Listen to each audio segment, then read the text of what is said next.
Good evening. So, ituturo ko ngayon kung paano ang mag-pool sa apply nyo, sa pool ko. Okay, so punta kayo sa AMS. Ako, medyo mahina ang aking internet. Okay, punta kayo sa asset. Makikita nyo dyan, dito papasok sa earnings account, yung available nyo. Earnings account. So, i-click nyo itong transfer.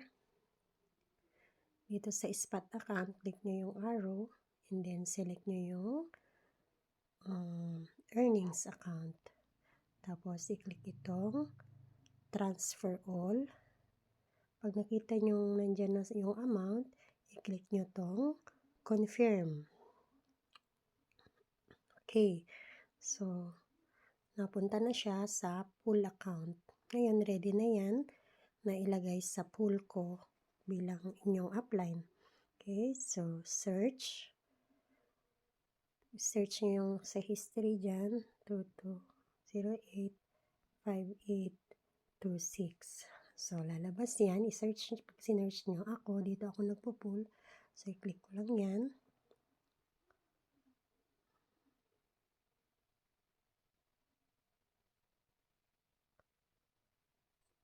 Then, click nyo tong coins, yung tapat ng amount, yung total.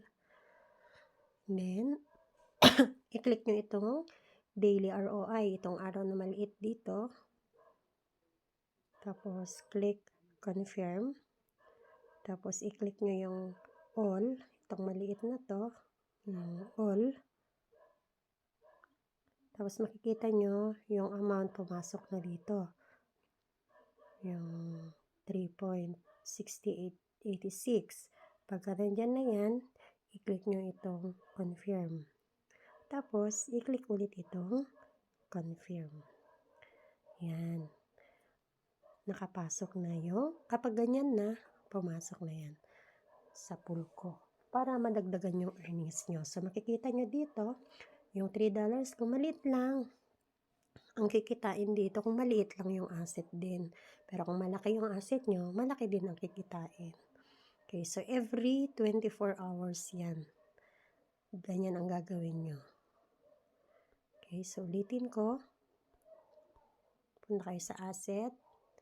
Click nyo yung transfer, spot account, earnings account, transfer all, confirm.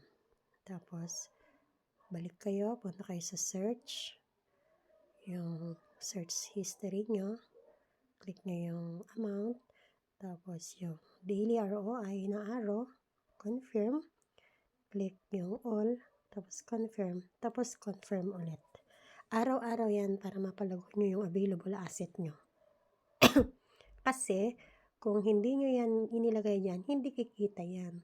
Kung nandito lang siya, hindi yan kikita. Nandito lang siya, hindi yan kikita. So, always, dapat ito, walang laman. Or, lahat ng mga nandito, dapat nandun sa pool. Para kumikita. Daily yan. Every 24 hours.